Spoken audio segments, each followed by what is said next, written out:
Que toute la gloire te revienne. Amen. Merci parce que tu le fais.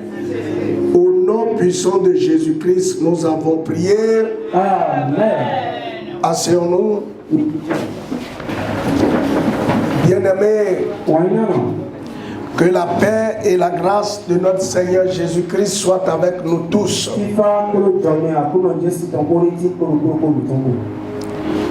Je prie le Seigneur que tous les vents contraires qui se sont levés contre quelqu'un au milieu de nous s'arrêtent ce soir au nom de Jésus. Les gens ne vont pas te brimer. Jésus-Christ, qui est allé à la croix, se lèvera et combattra pour toi, pour la gloire de son nom. Nous avions démarré la fois dernière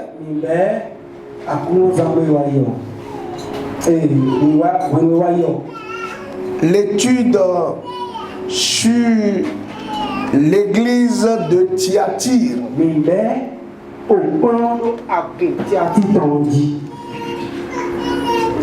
Ce soir, nous allons poursuivre et voir si nous pouvons terminer. Nous relisons le passage qui est dans Apocalypse 2, du verset 18 au verset 29.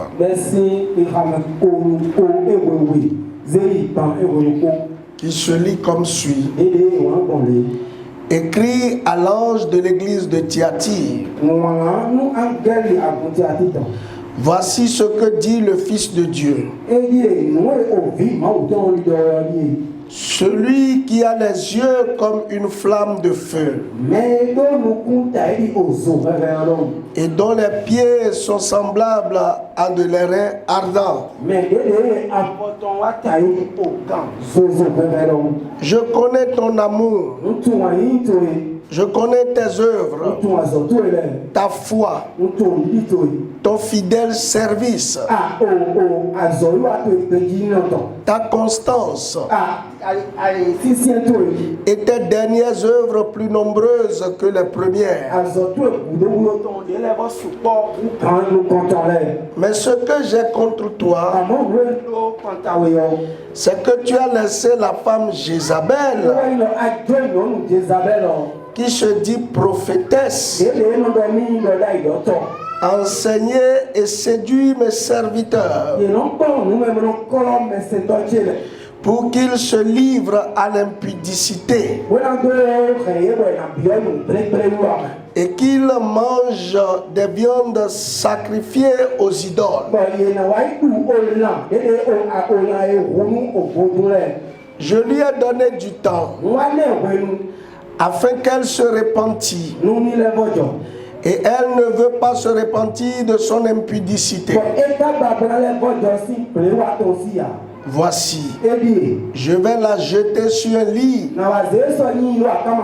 et envoyer une grande tribulation à ceux qui commettent adultère avec elle, à moins qu'ils ne se repentent de leurs œuvres. Je ferai mourir de mort ses enfants, et toutes les églises connaîtront que je suis celui qui sonde les reins et le cœur.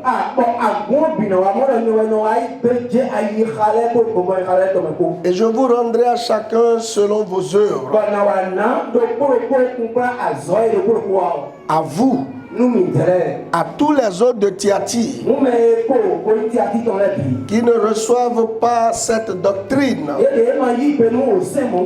et qui n'ont pas connu les profondeurs de Satan, comme il les appelle, je vous dis, je ne mets pas sur vous d'autres fardeaux. Seulement ce que vous avez Retenez-le jusqu'à ce que je vienne. À celui qui vaincra et qui gardera jusqu'à la fin mes œuvres, je donnerai autorité sur les nations. Il les pètera avec une verge de fer. Comme on brise les vases d'argile, ainsi que moi-même j'en ai reçu le pouvoir de mon Père. Et je donnerai l'étoile du matin, que celui qui a des oreilles entende ce que l'Esprit dit aux églises. La fois passée, à la fin, j'ai dit, même si vous avez oublié tout, retenez 3 choses. Le Seigneur, il connaît tout ce que chacun traverse.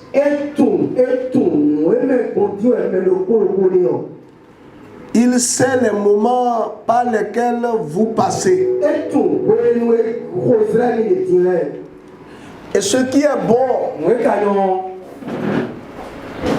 il prépare un jour pour le méchant.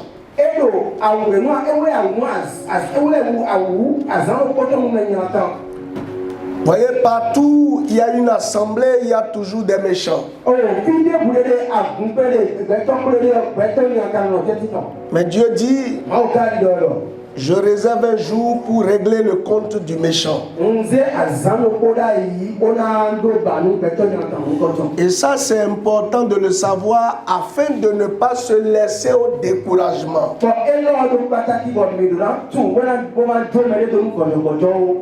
La deuxième chose dont j'avais parlé la fois dernière, c'est que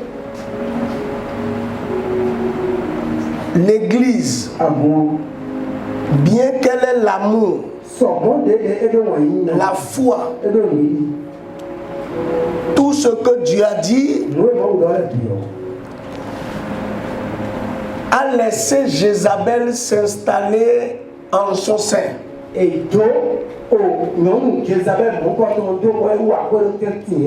Pourquoi? Parce que l'Église n'avait pas la connaissance. L'Église ne connaissait pas la parole. C'est les chrétiens qui sont zélés, ils sont là. Donc, Jézabel est venue les manipuler facilement pour les détourner.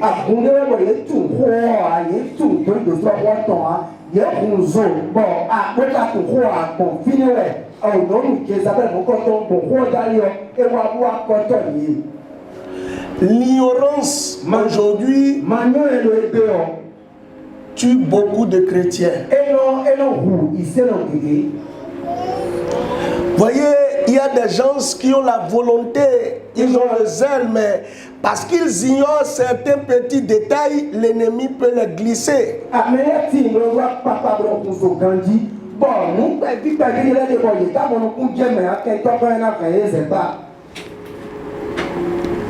Aujourd'hui, il y a des gens qui ont des problèmes parce qu'ils ont mal géré certains aspects de leur vie de façon naïve avec des hommes ou des femmes qu'ils croyaient être loin de Dieu.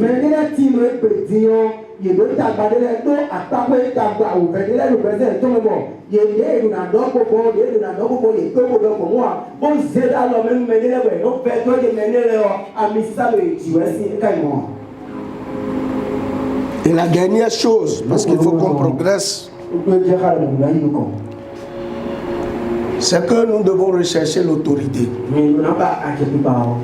Si quelqu'un n'a pas d'autorité, franchement,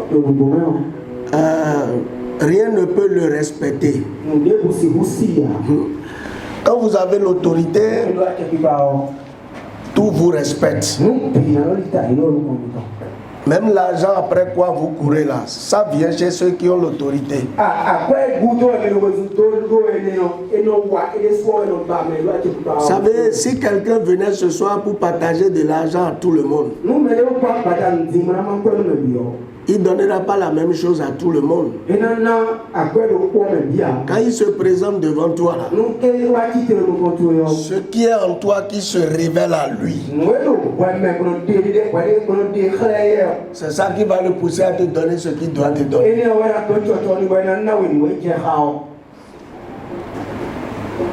Un jour, j'étais allé prendre de l'essence il y a très longtemps. Il y a très longtemps. Ça doit faire au moins 15 ans aujourd'hui. J'étais allé prendre de l'essence au Nigeria. À la frontière du Nigeria. Et de retour vers le grand carrefour de Semé, j'ai vu les douaniers. Et il y avait un douanier que je connaissais. Et ce douanier-là était réputé ne donner rien à personne.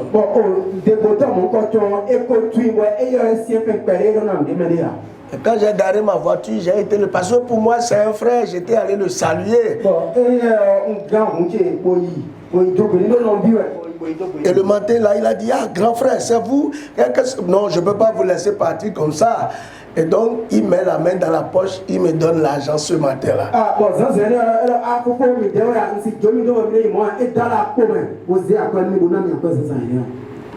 Et quand je suis rentré, j'en parlais à mon épouse. Et elle a dit, celui-là t'a donné de l'argent. Tu as de la chance, hein? J'ai dit non, ce n'est pas ça. Il y a quelque chose en moi. Et quand il m'a vu, il ne peut pas me laisser partir. Comme il doit être béni le jour là, il est venu toucher ce qui est en moi. Mon frère, si tu as l'autorité, il y a des efforts que tu ne fais pas. Il y a des gens, ils vont parler de leurs problèmes jusqu'à... Et à la fin, on va leur dire, d'accord, j'ai entendu, je vais te rappeler. Et ça s'arrête là. Mais il y en a, avant qu'ils n'ouvrent la bouche, non, il ne faut pas aller loin. Qu'est-ce que tu veux? Qu'est-ce que tu veux que je fasse? Et il dit non, bon, moi je dis non, qu'est-ce que tu veux? Et tu donnes. Mes frères, un chrétien sans autorité est confronté à beaucoup de problèmes. Quand un homme n'a pas d'autorité dans un foyer,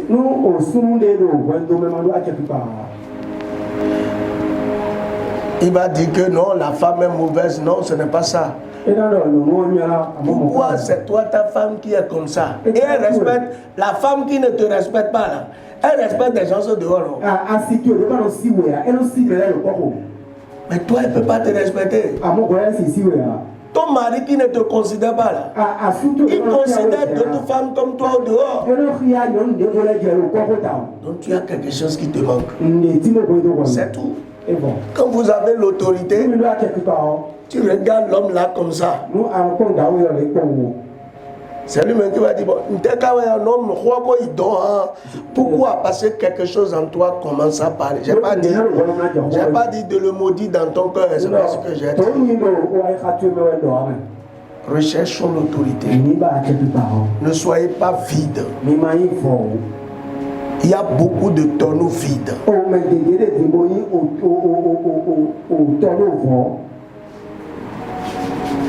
Voyez, je pose toujours des questions. Est-ce qu'on peut prendre l'argent d'un rounon et aller bouffer ça sans rembourser?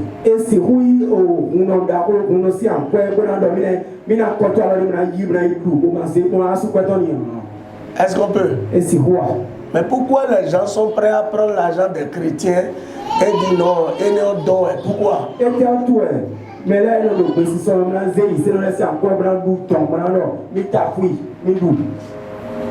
recherchons l'autorité. Franchement, moi je crois que le vrai problème que nous avons aujourd'hui, c'est un problème d'autorité. Tu as un diplôme et tu ne trouves pas l'emploi. Chrétien. Oh. Tu es commerçante. Tu vas. Personne ne vient demander chez toi. Non. Chaque matin, dis à Dieu, remplis-moi de ton autorité. J'ai besoin d'incarner ton autorité.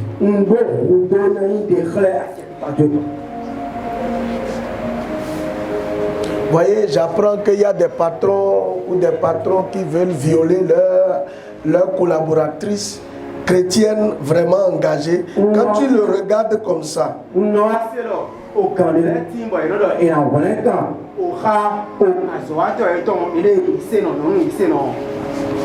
tu es chrétienne et tu as l'autorité. Et le patron là ose te regarder jusqu'à avoir des idées, jusqu'à aller loin. Tu as un problème. Vous savez, je traitais un cas un jour, pas un cas de... C'est un cas d'école. Vous savez, quand tu fais la thèse, il y a des cas pratiques qu'on amène.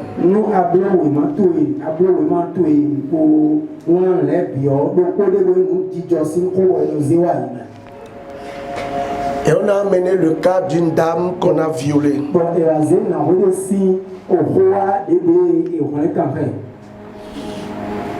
Et on a dit de dire les implications. Et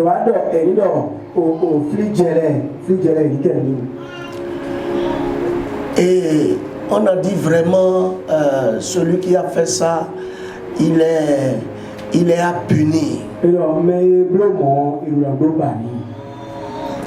Mais grand a été mon étonnement, grand a été mon étonnement lorsque le professeur a dit, on a dit d'établir les coupables.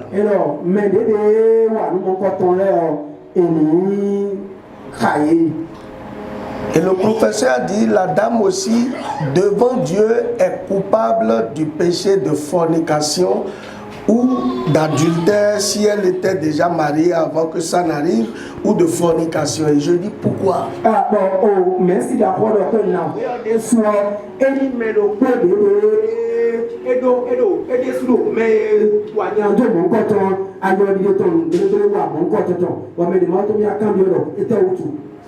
et il a dit ceci.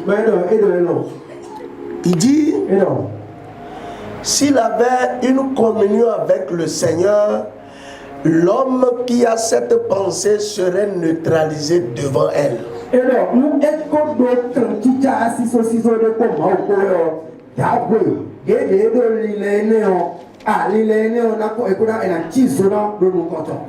on nous a conté l'histoire de deux personnes. Une première que les voleurs ont vu passer, n'ont rien fait, et une deuxième que les voleurs ont violé, et c'est dans ça que la police est venue ramasser les gens. Et puis quand on posait la question à la jeune dame qui n'a pas été violée, la jeune fille qui n'a pas été violée, s'est rapprochée, il est allé à la police, il s'est rapproché des bandits, il dit mais pourquoi j'étais passé par là, pourquoi vous ne m'avez rien fait? Oh, non, nous voulons ton nous, oh, non, nous voulons mais nous comptons tiwai, mais nous voulons que bien, bon, et vous voulez quand vous faites nous ton pibo et vous connaissez wa, vous avez mais bon, non, nous comptons wa c'est quoi, wa quand et quand tu es sur mon pibo, et quand tu es macable mon cahier. Et les brigands disent ceci. Quand toi tu passais, tu étais accompagné d'une armée nombreuse.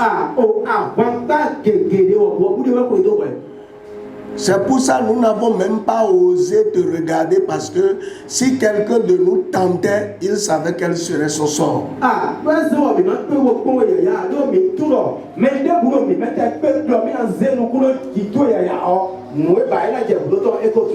L'autorité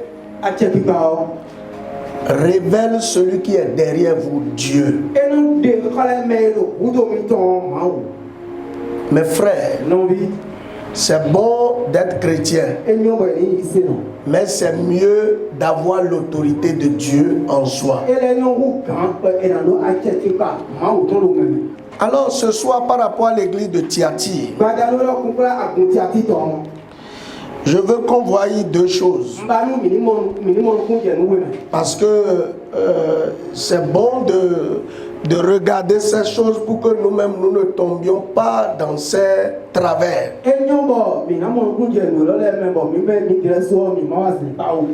La première chose que je veux qu'on voie en profondeur, c'est Thyatire. La ville de Thyatire. Pourquoi, avec toutes ces qualités, n'ont pas échappé à l'installation de Jézabel?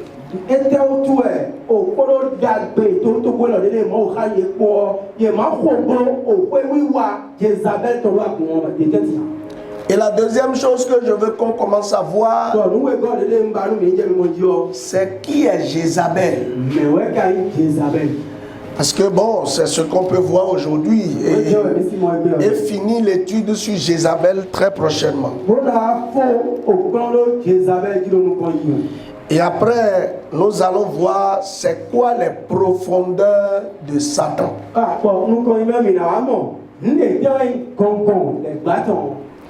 Voyez l'église de Thyatire, c'est une église qui a de bonnes œuvres. Ce qu'on doit voir aujourd'hui à l'église normalement. Et quelques-unes de ces œuvres, il y a l'amour. L'amour. Il y avait l'amour pour le Seigneur et l'amour entre les frères.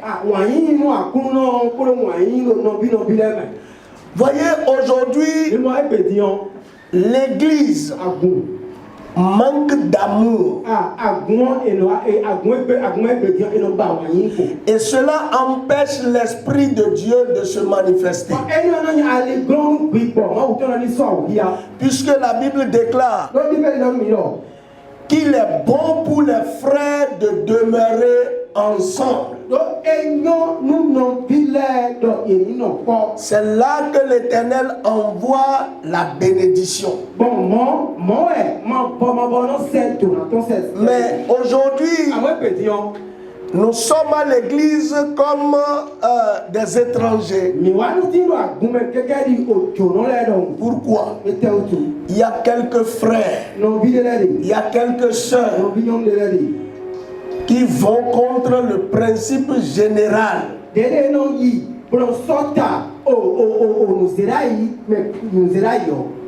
Voyez, au moment où l'autre est ouvert, sincère, quelqu'un est hypocrite. Vous voyez, ça force le jeu.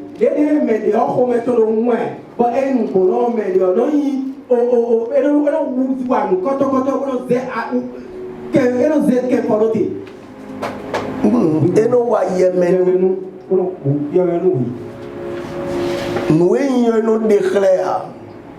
Mais de là, nous décidons tout on dit béton non vidéo. Sinon, comment on peut commander quelque chose à un frère, à une soeur et lui donner l'argent et elle va donner une date et après vous lui manquez? Maman, et ta reine en zone non bile, on a zé à quoi il m'a dit sur le bon à or, une église sans amour, c'est une église où il n'y a pas la présence de Dieu. Parce que Dieu est amour.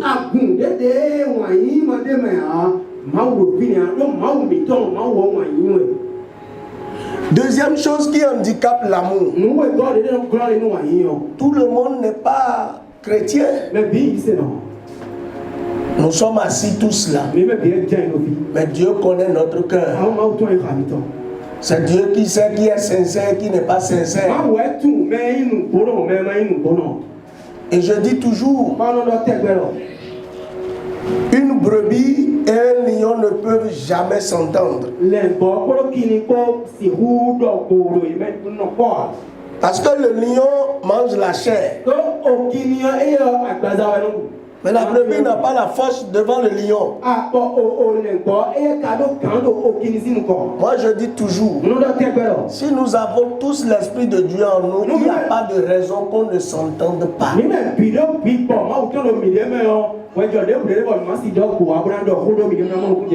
y avait l'amour dans cette église. Mais aujourd'hui, quand il y a l'amour et que ce n'est pas aussi bien encadré ce qui se passe, l'ennemi aussi en profite.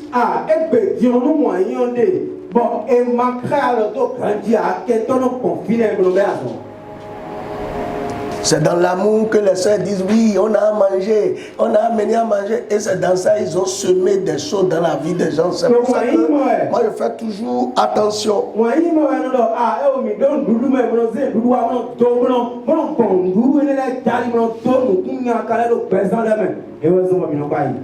L'église, si tout le monde était enfant de Dieu, on devrait avoir l'amour. Et c'est cet amour qui fait que quand ton frère traverse un moment difficile, tu prends ça à cœur comme si c'est toi qu'il s'agit.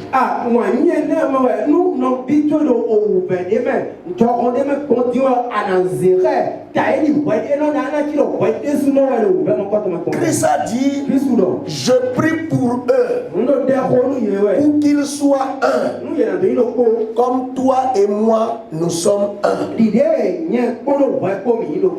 Aujourd'hui, on n'a plus l'amour à l'église.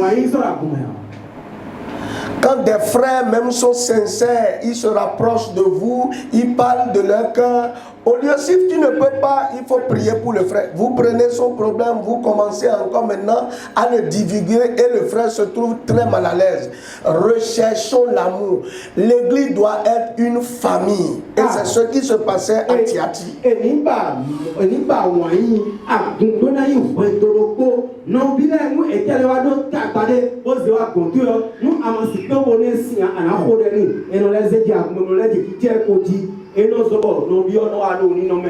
Franchement, quand moi j'ai donné ma vie à Christ, à un moment donné, c'est l'amour de l'église, l'amour fraternel là, ça m'a beaucoup équilibré. C'est pour ça aujourd'hui, quand je vais quelque part et qu'il n'y a pas la bonne ambiance, ça me dérange parce que je me dis, il y a des gens que la famille a rejetés, il y a des gens que les amis ont rejetés. Ils viennent dans la famille de l'église et ils ne sont pas encore à l'aise. Ça pose un problème.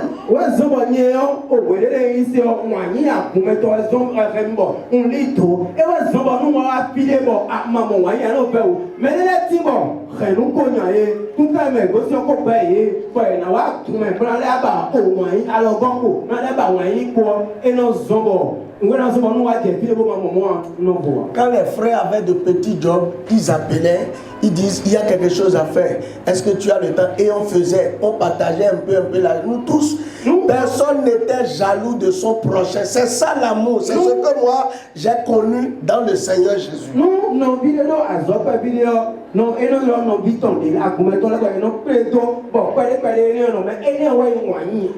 quelqu'un devait aller à l'examen, c'était toute l'église qui était en prière parce que c'est notre frère, c'est notre soeur. S'il réussit, c'est la gloire de notre Dieu. Voyez, quand quelqu'un n'avait pas, on regardait dans la jeunesse, on dit regarde le frère là, ok, on va cotiser un peu d'argent, il faut qu'on le soutienne. Et on le faisait avec joie et personne ne s'en moquait. Nous, mais les mandoa, et non plus pour nous,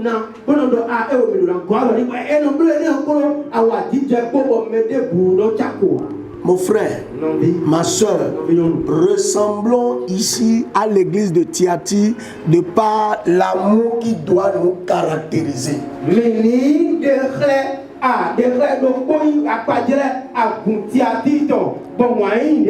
La Bible dit que nous sommes membres les uns des autres. Comment pouvons-nous démontrer l'amour? Lorsque mon frère est dans une situation et que je peux faire quelque chose pour lui venir en aide, je le fais avec cœur joie, sans attendre que demain vienne me dire merci parce que ce n'est pas à lui que j'ai fait. J'ai fait ça à Dieu. Parce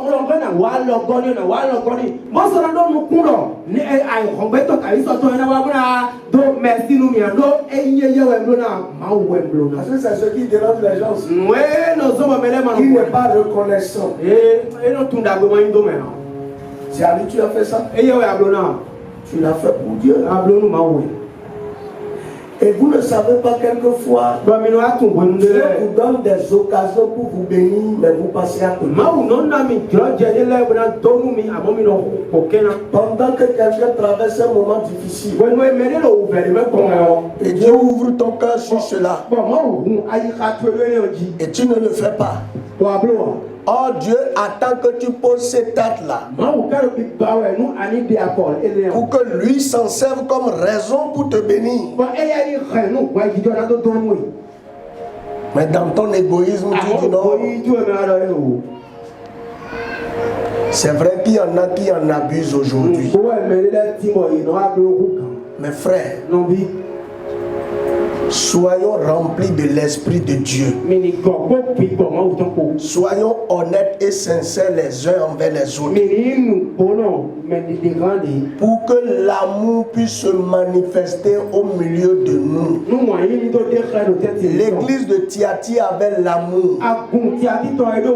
Voyez, autre chose qui favorise l'amour.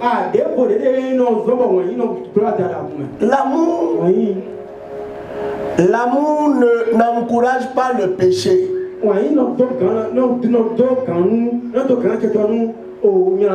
Quand tu fais mal, si je t'aime, je dois quand même te dire que ce que tu fais n'est pas bien.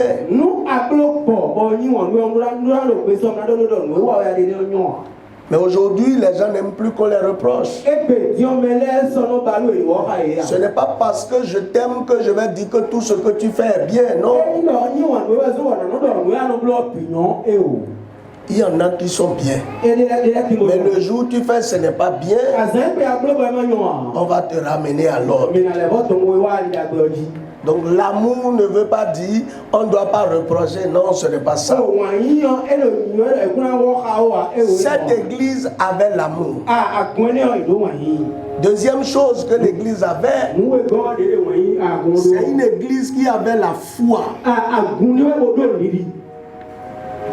Vraiment, aujourd'hui ce qui nous manque c'est la foi.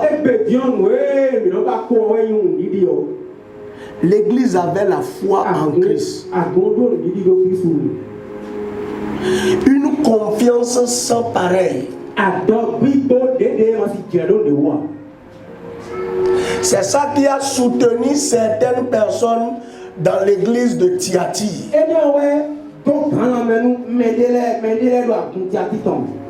Sinon, ce qu'ils ont vécu avec Jézabel, ils ne pouvaient pas tenir. Aujourd'hui, l'église d'aujourd'hui, très peu ont la foi. Sinon, même que la foi que les gens ont, c'est la foi aux hommes de Dieu, et non la foi en Dieu. Ce que j'entends souvent dire, ah, tel pasteur, tel prophète, tel apôtre, il est fort. Non, c'est pas lui qui doit être fort. Dieu peut utiliser quelqu'un parce que c'est Dieu qui est fort. Et tout repose sur la parole. On dit, la foi vient de ce qu'on entend. Et ce qu'on entend vient de la parole de Dieu. Mais c'est à ce niveau que beaucoup passent à côté. Vous voyez, la parole de Dieu n'est pas seulement que cette Bible que tu entends. Dieu te parle dans ton cœur, dans certaines situations. Pendant que tu es devant une situation et que tu es en train de méditer, qu'une pensée te traverse, sans que tu n'aies prémédité ça, c'est une réponse de Dieu. Dieu parle par des flots de pensées qui passent dans notre cœur. Mais les gens n'y prennent pas garde. Et ça fait que la foi n'est pas ferme. Quand tu veux aller quelque part, et puis tu sens une voix qui te dit, aujourd'hui là, ne sors pas. Et tu t'entêtes, et tu sors, et tu vois un malheur, après tu dis, mais j'avais quand même senti ça. Dieu t'avait parlé, tu n'as pas la foi. Il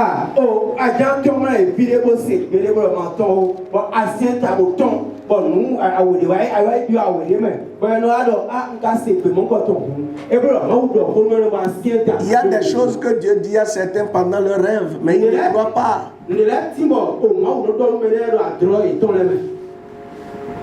Abraham, quand Dieu lui a dit de partir là, c'est dans son rêve que Dieu lui a parlé. Il a vu quelqu'un qui lui a dit il faut quitter. Et il a pris départ. Vous négligez vos rêves. Vous négligez les flots de pensée que l'esprit envoie dans votre cœur. Vous voulez que Dieu vous parle comment? L'église avait la foi. Mais l'église avait un grand problème. D'abord, la ville de Thyatire. C'est une ville qui est située dans la vallée.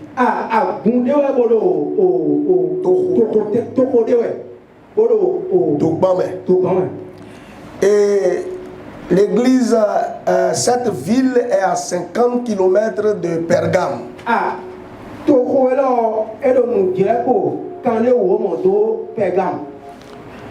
Et la ville est située entre Pergame et Sardes. L'église qu'on va voir après, quand on va quitter, c'est une ville qui est située entre les deux villes là.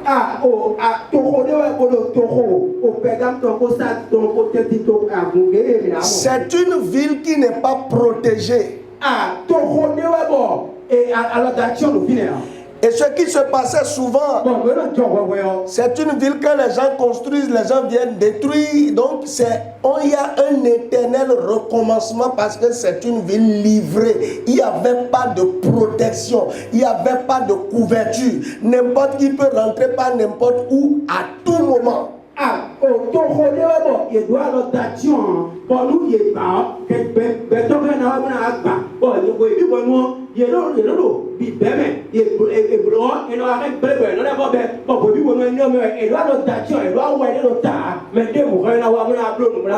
Deuxième chose qui caractérise cette ville, c'est une ville où il y avait beaucoup d'artisans. Les gens qui faisaient des travaux de main. D'ailleurs, c'est de cette ville que vient Lydie. Lydie, la vendeuse de pourpre.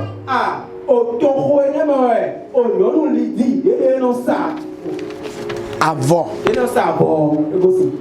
On a dit qu'elle était probablement, disons, une commerciale de quelqu'un qui était tisserand.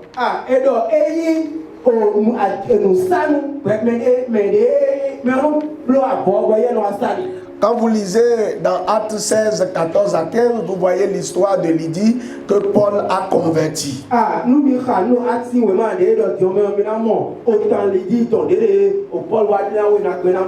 Et dans cette ville, comme il y avait beaucoup d'artisans, il y avait beaucoup d'hôtels.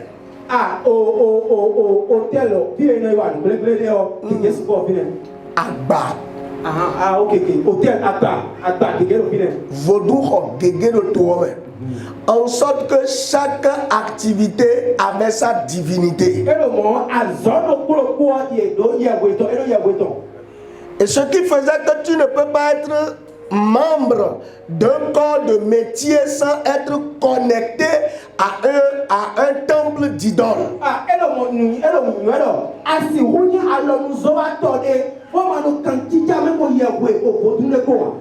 Et il y avait une organisation à telle enseigne que quand tu veux faire l'activité, les patrons de l'activité te contraignent.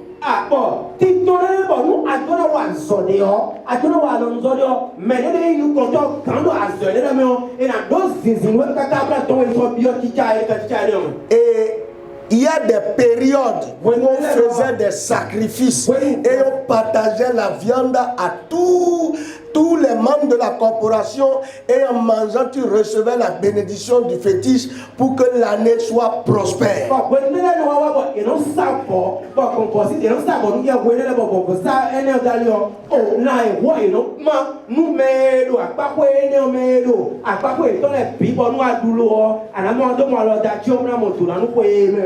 Voyez, pour comprendre ce que je dis là, par exemple chez nous, le 15 août, normalement, si tu es de Savalou et que tu veux respecter les consignes, avant de manger l'iam le 15 août là, ton femme mange d'abord en premier. On prend l'iam et on coupe la tête là. On met d'huile et on tue un animal, on met son sang. Donc après on coupe un peu, on met sur le phare. C'est après ça que vous pouvez manger l'iam. C'est pour cela que Jézabel est venue très facilement pour s'installer, parce que il y avait déjà un dispositif propice à l'idolâtrie qui contraignait les gens. Et comme l'empereur avait une statue là qu'on adorait, c'est-à-dire qu'il y avait déjà la terreur qui est semée. Comment Jézabel elle a problème quand il y a donc Tito Tito Tito si c'est ton école toi même bon vous gamo au décret à François le sous et non donc et non c'est comme aujourd'hui, tu vois, quand tu fais le travail de faire, quand les gens veulent bénir là, voilà un cas très simple. Quand les gens conduisent, ils veulent conduire. Et les gens savent gouverner. Goussi avant. Alors, c'est ça, c'est des choses qu'on vous amène à dire. Pourquoi ces choses? Parce que si tu es dans la corporation, on te contraint à faire cela.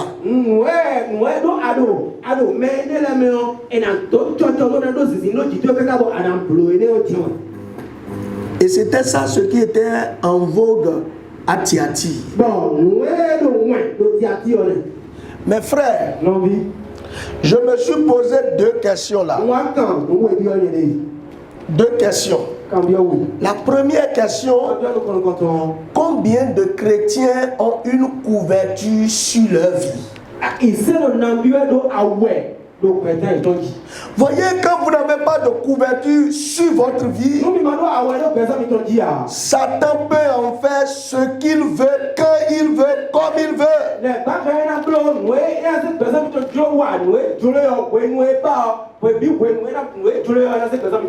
Écoutez ce que le diable dit à propos de Job. Dans Job 1, verset 9 à 10. Et Satan répondit à l'Éternel: est-ce d'une manière désintéressée que Job craint Dieu?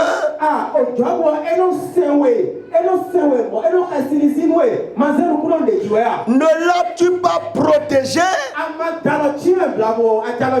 Lui, sa maison et tout ce qui est à lui. Voyez, Pourquoi Satan a dit à Dieu que Job était protégé? Que sa maison est protégée. Et que tout ce qui lui appartient est protégé. Certainement parce qu'il a essayé de toucher à ces choses et il a vu une barrière. Bien-aimé, est-ce que ta vie est protégée? Est-ce que tes affaires sont protégées? Est-ce que ton foyer est protégé? Satan a déclaré ici, il dit que Dieu l'a protégé, lui, sa maison et tout ce qui est à lui. Bien-aimé, si votre vie est protégée, par où la sorcellerie est passée pour venir vous toucher, tu as une vie protégée. Et la nuit, tu ne peux pas dormir tranquillement.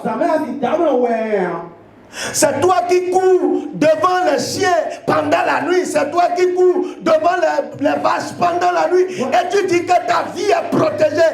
Mon frère, est-ce que ta vie est protégée? Si votre vie n'est pas protégée, vous pouvez faire beaucoup d'œuvres. Satan viendra et il vous arrachera ce que vous avez. Ça ne sera pas ainsi pour toi au nom de Jésus.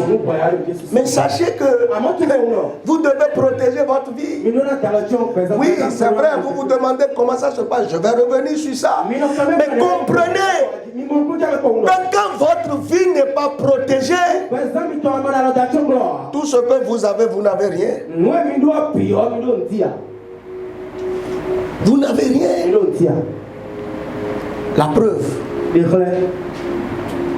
quand Satan a tout fait et Job a perdu la protection, un seul jour, tout ce que Job a fait, tout s'est volatilisé. Femme, tu as peur pour ton foyer tout le temps. Est-ce que tu l'as protégé? Comment tu as protégé ton foyer? Comment tu as protégé tes affaires? Vous savez, les hommes de ce monde, ceux qui ne sont pas chrétiens, quelque part, ils sont habiles.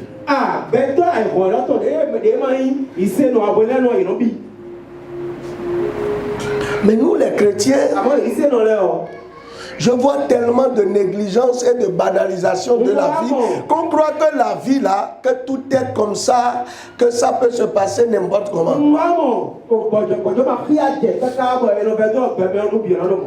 Ok. Pourquoi vous pensez que vous voyez dans la calebasse d'argent de certaines personnes, il y a des bougies dedans, non? Ou bien ils mettent des talismans dedans. Ça, c'est sa manière à lui de protéger. Vous savez, moi j'ai vu un homme qui a dit un jour, il dit, tu as un peu d'argent et tu te glorifies.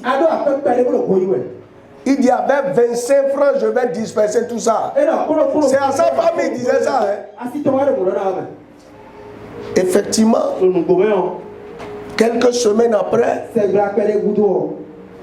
le grand étalage que la dame avait, franchement, elle avait au moins un fonds de roulement de 1 million à l'époque là. C'est-à-dire que l'activité là, pour qu'il aille acheter, c'est au moins 1 million.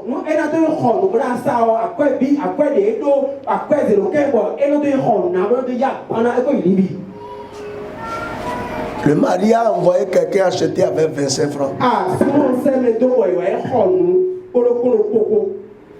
Tout l'étalage est parti avec l'argent. Personne ne comprend comment. Est-ce que tu es sous une couverture. Est-ce que tu as protégé ta maison et tout ce qui t'appartient? Même l'emploi que tu as là, est-ce que tu l'as protégé? L'emploi. Est-ce que tu l'as protégé? Mes frères, la vie est comme ça. Mais tout n'est pas comme ça. Hein. En tout cas, quand je lis le cas de Job, et quand je vois après que Satan s'est rapproché de Jésus pour le réclamer, j'ai compris que tout n'est pas comme on pense.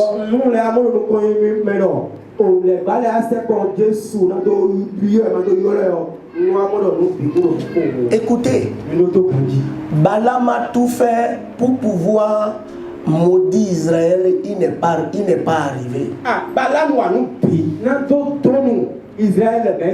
Mais il savait ce qu'on pouvait faire pour ôter la couverture. Mes frères, je disais quelque part, si vous voulez être chrétien, soyez chrétien. Mais si vous n'êtes pas encore prêt pour être chrétien, allez dans le monde.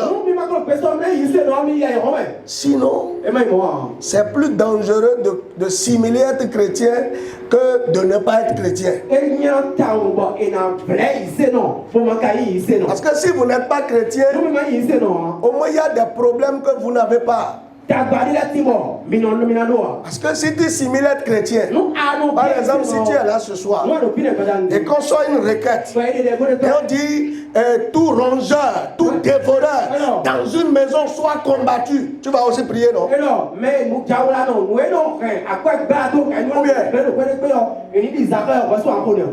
Et comme la Bible dit, tout ce que vous demanderez au Père en mon nom, je le ferai. Donc, le rongeur qui est chez toi va être frappé. Mais lui ne mourra pas.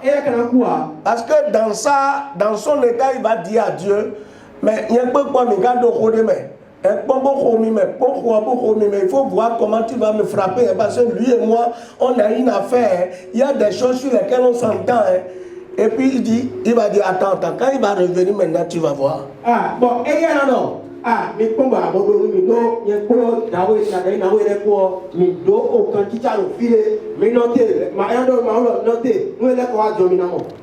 Mes frères,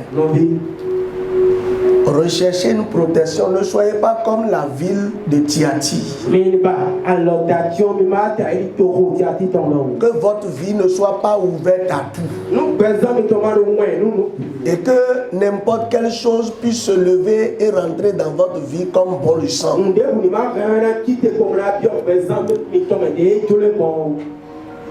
D'abord, pour que votre vie soit protégée, il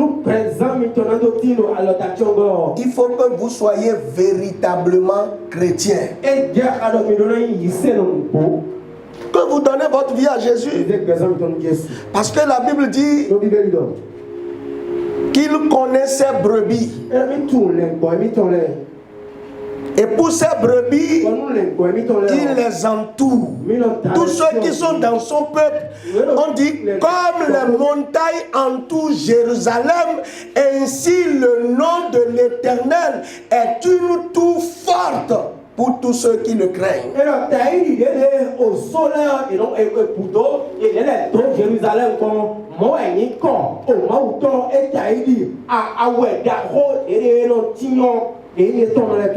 La crainte de l'Éternel, c'est une arme, c'est une condition primordiale pour être sous la couverture, pour avoir la sécurité, la protection de Dieu.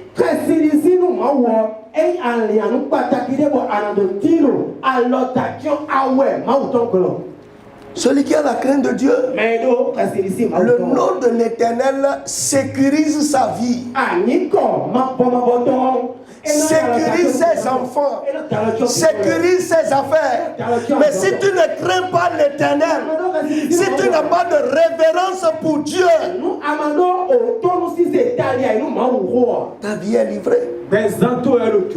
Regardez ce que Balaam a dit. Balaam a dit, il y a deux choses que tu vas faire. Si tu réussis ces deux choses, leur Dieu va les lâcher. C'est-à-dire que des choses qui vous sortent de la crainte de Dieu. Première chose, il dit, envoie les jeunes filles au milieu d'eux, qu'ils les séduisent et qu'ils les amènent à manger des viandes sacrifiées aux idoles. Comme ça, Dieu va les lâcher.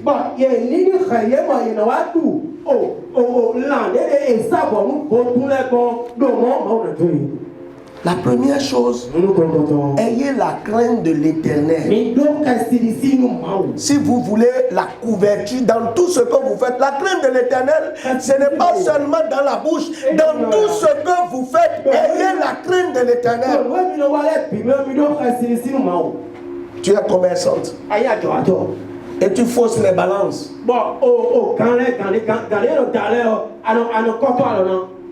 Et tu veux que ton activité soit quand même protégée.